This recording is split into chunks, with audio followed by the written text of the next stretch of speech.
முள்ளிவாய்க்கால் பேரவலம் மே 18. முத்தமிட்ட மகிந்தவை தூக்கி எறிந்த அனுர. தடக்கி விழுந்த விமல். 30 ஆண்டுகளாக வளர்க்கப்பட்ட ஆயுதப்படை 48 மணி நேரத்தில் 3000 மீட்டருக்குள் தோற்கடிக்கப்பட்டுவிட்டது. தோற்கடிக்கப்பட்ட படை பகடைக்காயாக வைத்திருந்த இனம் தமிழர்கள். அந்த தமிழினத்தை படுகொலை செய்த வாரம்தான் மே மாதம். யுத்தம் முடிவடைந்த நாள் மே 18.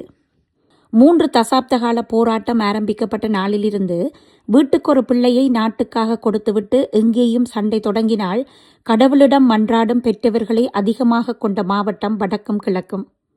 நம்பிய மக்களை ஏமாற்றி விட்டார்கள். நாட்டுக்காக பிள்ளைகளை கொடுத்தவர்கள் இன்று நாதியற்று வீதிகளில் நிற்கிறார்கள். போராடியவர்கள் அவயவங்களை தொலைத்துவிட்டு அண்ணா இருந்திருந்தாள் என்று முற்றுப்பெறாத வாசகத்துடன் வீதியில் நிற்கிறார்கள். அன்று போராடிய இனம் இன்று வீதிகளில் விழுந்து அழுகிறார்கள். தொலைத்த உறவுகளை தேடுகிறார்கள். கட்டிய கணவனை காணவில்லை, பிள்ளைகளை காணவில்லை, ஏன் குடும்பத்தையே காணவில்லை என்று அழுகிறார்கள். இவ்வளவும் பதிவானது மே 18, 19 மற்றும் 20. ஆனால் ஏதுமறியாத மக்களை 3 கிலோமீட்டர் இடைவெளிக்குள் தமக்கு சாதகமாக பலிக்கடாவாக்கிவிட்டு சரணடைந்த ஆயுததாரிகள் எல்லோரும் இன்று புனர்வாழ்வு என்ற பெயரில் பலர் புலம் பெயர்ந்து விட்டார்கள். சிலர் இன்றும் மண்ணில் இருக்கிறார்கள். ஆனால் சாதாரண வாழ்வில் இருந்த மக்கள் வாய்ப்பனுக்கும் பானுக்கும் சோற்று பாசலுக்கும் லைனில் நின்று இன்று உயிரிழந்த வரலாறுதான் பெருமளவில் பதியப்பட்டிருக்கிறது.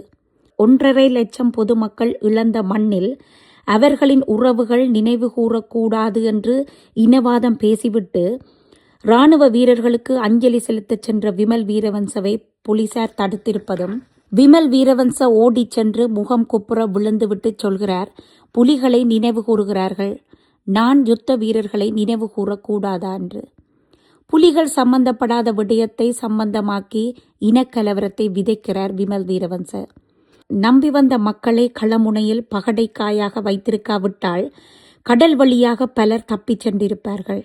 அதேபோல் சரணடையும் பொழுது மக்களோடு மக்களாக செல்வார்கள் புலிகள் என்ற சந்தேகத்தில் காண்பவர்கள் எல்லோரையும் சுட்டுவிட்டு இன்று மக்களை புலிகளாக கணக்கில் பதிந்துவிட்டது அரசு. 2009ஆம் ஆண்டு இறுதி யுத்தத்தில் இறந்தவர்கள் இலங்கையர்களாக இருந்தாலும் அத்தனை பேரும் தமிழர்கள். எனவே இது ஒரு யுத்த குற்றம். இந்த குற்றம் நிகழ காரணம், இவர்களை வெளியில் விட்டால் மீண்டும் ஒரு இயக்கம் உருவாகும். இயக்க உருவாக்கத்தை தவிர்க்க கையாண்ட யுக்திதான் யுத்த குற்றம். இன்று முள்ளிவாய்க்காலில் தமது உறவுகளை நினைத்து கதறிய கதறல் 1000 கிபீரிக்கு சமன், 10,000 பல்குழலுக்கு சமன், ஏன் 1 லட்சம் கொத்து குண்டுகளுக்கு சமன். ஒரு காலத்தில் விஜயன் என்றொரு மன்னன் துரத்தி அடிக்கப்பட்ட பொழுது வந்து குடியேறிய இடம்தான் இலங்கை. இலங்கையில் குவேனியை திருமணம் செய்து முழு இலங்கையையும் தன்னகத்தே வைத்திருந்த ஒரு தமிழ் மன்னனின் வரலாற்றை பௌத்தம் போற்றும் மகா வம்சம் தெளிவாக சொல்கிறது. அறவழி அகிம்சை வழி தாண்டி ஆயுதவழி போராட்டம் ஆரம்பமாகி 30 வருடங்கள் அதுவும் முடிந்துவிட்டது. இன்று தமிழர்களுக்கென்றொரு நாடில்லை. பலமிழந்த நிலையில் அதிகாரமும் இல்லை. ஆட்சி பீடத்தில் இருப்பவர்களின் அலப்பறைகளால் கதிரைகளும் ஈடாடி கொண்டிருக்கிறது. உறவுகளை உயிரோடு கொடுத்த நாளும் மே 18. போர் முடிந்துவிட்டதாக அறிவிக்கப்பட்ட நாளும் மே 18. சரணடையுங்கள் என்று ஒலிபெருக்கியில் ஒலித்த நாளும் மே 18 தான். உறவுகளை உயிரோடு கையளித்தவர்களும் நேற்று முள்ளிவாய்க்காலுக்கு வந்திருந்தார்கள். அதேபோல் சரணடைந்தவர்களின் உறவுகளும் வந்திருந்தார்கள். ஆனால் உயிரிழந்தவர்களின் உறவுகள்தான் விளக்கேற்றி படையல் படைத்து அஞ்சலி செலுத்தினார்கள். அத்தனையும் இராணுவ புலனாய்வாளர்கள் சூழவே நடந்தது. ஆனால் தென்னிலங்கையில் புலிகளுக்கு அஞ்சலி செய்கிறார்கள் என்கிறது ராவைய. 2009ஆம் ஆண்டு மே மாதம் 18ஆம் தேதி தென்னிலங்கையில் பால் சோறு கொடுத்து கேக் வெட்டி கொண்டாடியவர்கள் வெள்ளவத்தை பம்பளப்பட்டியில் தமிழர்கள் செறிந்து வாழ்கிறார்கள் என்பதை உணர்ந்து வீடு வீடாக கேக் கொடுத்து மகிழ்ந்தார்கள். இன்று வெள்ளவத்தை கடற்கரையில் பொதுமக்களை நினைவு கூறக்கூடாது என்று காடையர் கூட்டத்துடன் பிக்குவையும் கூட்டிக் கொண்டு வந்து சத்தமிடுகிறார்கள். வெள்ளவத்தை கடற்கரையில் அஞ்சலிக்காக கூடியவர்களின் கைகளில் கற்பூரம் மட்டும்தான் இருந்தது.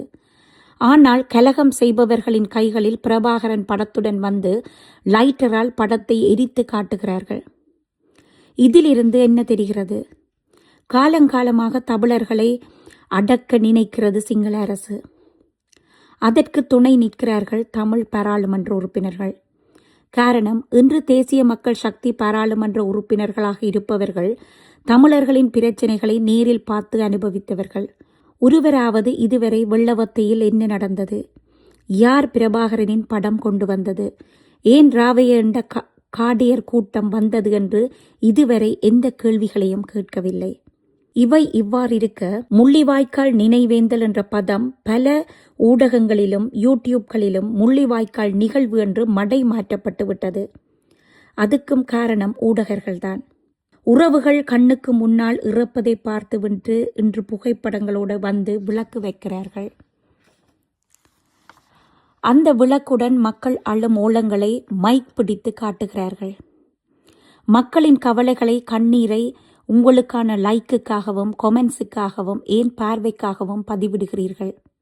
ஒரு கணம் அவர்களின் நிலையை உணர்ந்தீர்களா? ஆற்றுப்படுத்த வேண்டிய கைகள் கேமராவுடன் வேடிக்கை பார்க்கிறது.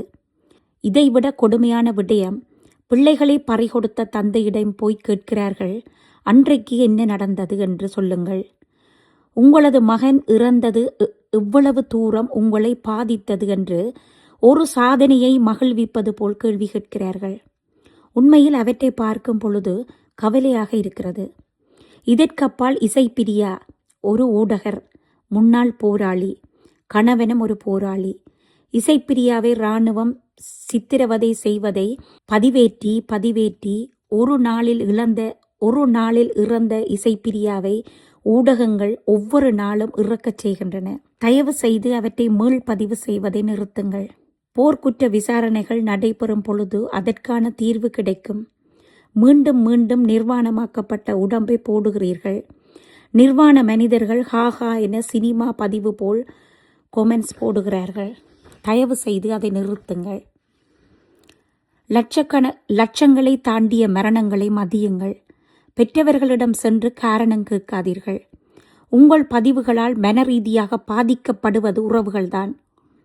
மக்களின் கண்ணீருக்கு விடை சொல்லுமா சர்வதேசம் என்று கேட்பவர்களிடம் ஒரு கேள்வி.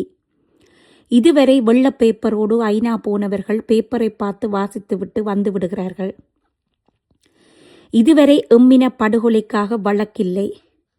வழக்கு வைக்காமல் நீதிக்காக போராடுகிறோம். இலங்கையில் உயிருள்ள சாட்சியங்களை அழைத்துச் சென்று ஐநா சபையில் வழக்கு வைக்க எந்த தமிழ் தரப்பிடமும் யோக்கியதை இல்லை. காரணம், வழக்கிற்கு போனால் நாமும் அம்பிட்டு விடுவோமோ என்றெண்ணி தாங்களே போகிறார்கள், வருகிறார்கள்.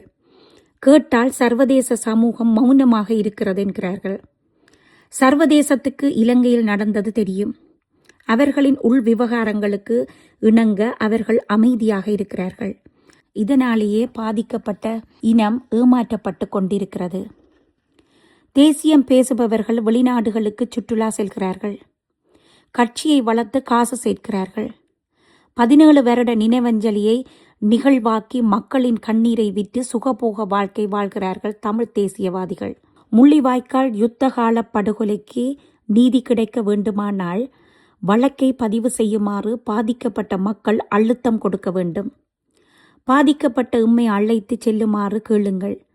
புலம்பெயர் தேசத்து தமிழ் அமைப்புகள் சீமானுக்கும் கஜேந்திரர்களுக்கும் அருச்சுனர்களுக்கும் அனுப்பும் காசை நிறுத்தி சாட்சிக்காரருக்கு உதவுமாறு கேளுங்கள்.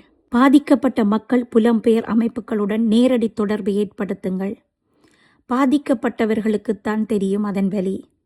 கண்ணுக்கு முன்னால் பிள்ளைகளை ஒப்படைத்த தாய்க்குத்தான் தெரியும் அதன் வலி. வெள்ளை பேப்பரில் எழுதி வாசிப்பதை இனிவரும் அமர்வுகளிலாவது நிறுத்துங்கள்.